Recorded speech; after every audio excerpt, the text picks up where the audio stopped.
천개.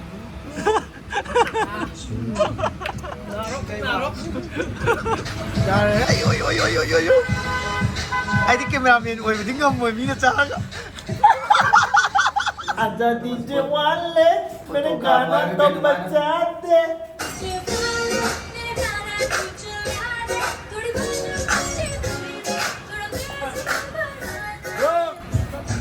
Kaigi kante nang na, aigi angel nang na. Hello guys! Welcome back to Flying Bawas another vlog. Mayam ngasi ako'y punjari si Som the Sonu. Nuwaribo, ma'am. Maimo. This is Maimu. And we are going to the Roasted Roof. Roasted Roof si Sonu gi friend gi anova restaurant na itare. Kaino da BOC da laiba. Audio sida. Ado si Zomi Villa ge mathakta le nakanda le lairak tu ge nakanda le roasted roof tha ga chaung nungdang da signboard na an lei bane. Muraga ngalaga thoedo. Anyway, horen location yorga kamai to no yeng ase mayam. Review to ne hoi chale. Kai ne kamai tau I nungai tabra. ai gi kaino YouTube se fan khar lai dana ko ai je content create to you and I will special invite to ko da. Oi number sakte te bhai. Subscribers saro me lai bane na. Horen kaino ai viewer on the gi laugh ai gi coupon code ko khara maon demand to ge. Ya ege da didi. Mare adu to da ge. adu tak chalan do ne kaino. Okay guys, location your go update to zarage. Okay. Alright guys. La de koi yo re nupi hom thauri tu reng. Nupi hom thauri tu matung da koi la ba. Fourth member ama Karamba. pick up to lai. Kaya tong nagi pick up tau. Tale sida kaya tong nagi ama. This is our fourth member. Sida le nin block tau ni. Sina endman na itare ngasi di may switchman na to. Apik pa mo to na may itare. Marmag ta na kitaw to le mo. Block tau ni ne sonda. Welcome to the vlog. Welcome to the channel. Welcome to my channel. Natte magine. Natte. Khatle la ko subscriber ne. Big fan. Alright guys. Ako'y member suzale pulak location yorga mo yeng azay. Swai. Location di iday lai tare. Ako'y tangla nombok turban. Sige opposite sida lai asa. Alright guys. Bye, wiki la ye. Atal le da. Ay, adu audio to kak tayar roi ko. Okay guys, let's go. Vagnus, perfume. Vagnus. Perfume brand, ma koy man puri kin le. Oh. Ye patha to di mari. अच्छा अच्छा sige mathak hek mathak tai tai yon mai bhai thik to all Bye, kano.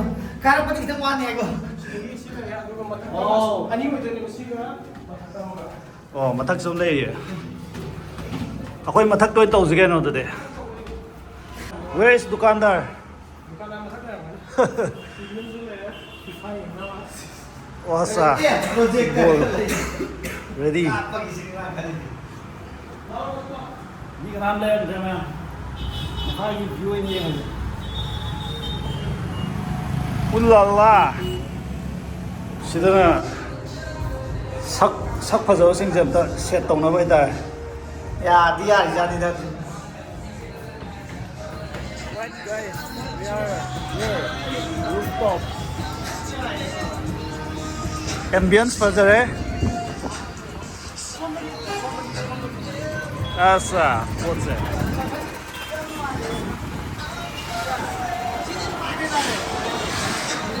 bro what is the experience bay nang mai din ta sing na mu le ba so no Aku betul lah no. si dai ro kari phau bi ge bai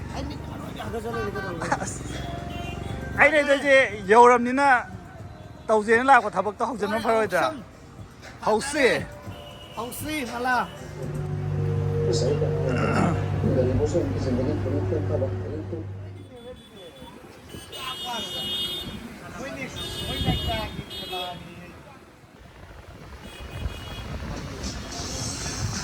สิได้คอมเมนต์แต่หนูพี่แม่หนูกวยตาน่ะนี่สิกระดานโน่นวิดีโอดีไอ้สิ Video na ya.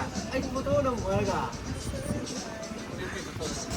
Si chef special ne sari pot se kai nan hai mo Sari pot se chicken alu chop hai. okay Matu Review. review ta hai mo Tin ni ko. इधर में देखो भाई Na? Ha? any other comment Any other comment? No comment. Stream tâm nhưng mà Kamalan ko sa akin dito. Not bad, not bad. Now you. roasted roof की chef special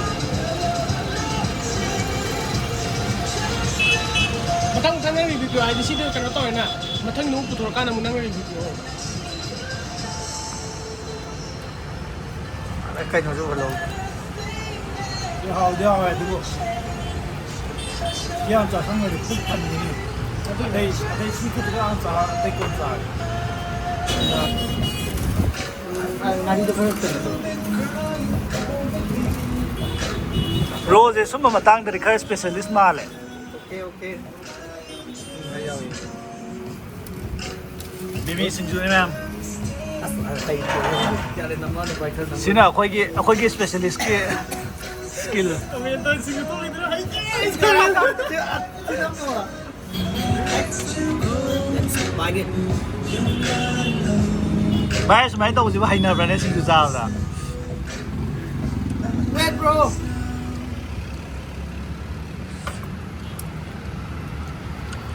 bai Japanese ta kai no mai ro na Japanese ya male San ge. Narok. Yari. bai nam ta chao Yaman ko to sai.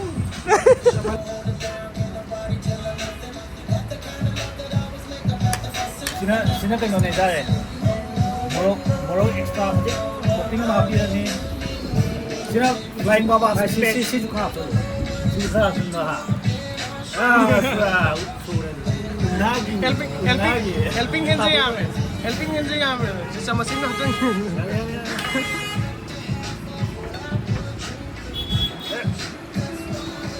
long live river Na camera mo may triko ka mamali na rin. ayo ai di cameraman oi bi ngam moi mi na cha ga audio sa le amam ta lokat piro Kun na dun tawre ko. Idea.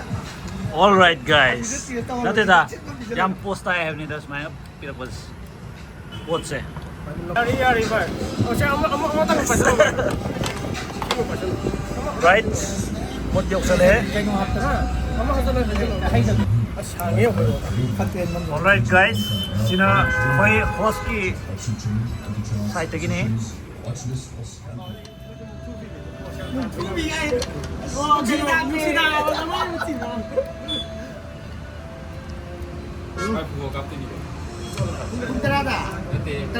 Sige to pa phang rồi, sige mau sige. Sige phang rồi. kha tore adudi soida bi da pe amo mo tak lai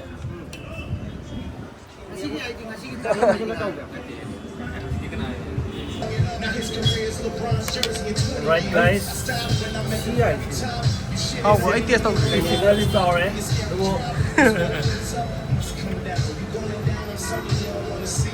hoàn cầu cái đống hoa lại sắc chung Sing la phai ni. La phai ki tu point no ni ko. Ay phajadre music ke tu. Gravy ni man to kali se. Ya ida ka sukai deta. Video phajada ni music ta.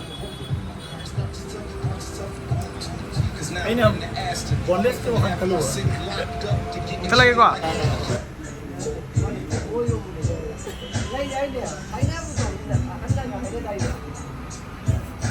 Kaigi kante nang na aigi angel nang na. monda do smaya khan namaga Sini kai do yung wa wa hai. Kai yung wa ra. I think how de bai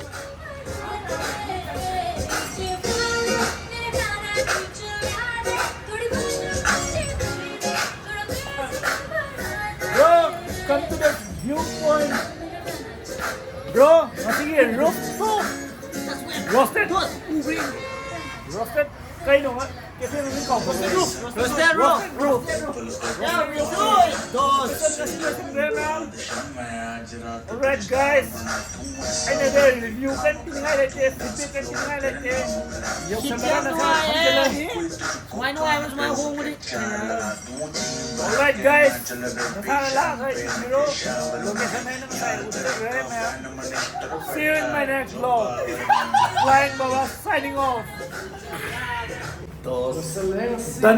Done for the day. End of the night. Ada DJ Wallet, menegana tombachate. 탐내로 해주지 아니 마시. Alright guys, 탐내로 해주지 않지 마시. we are done for. F Mudre. Roasted roof.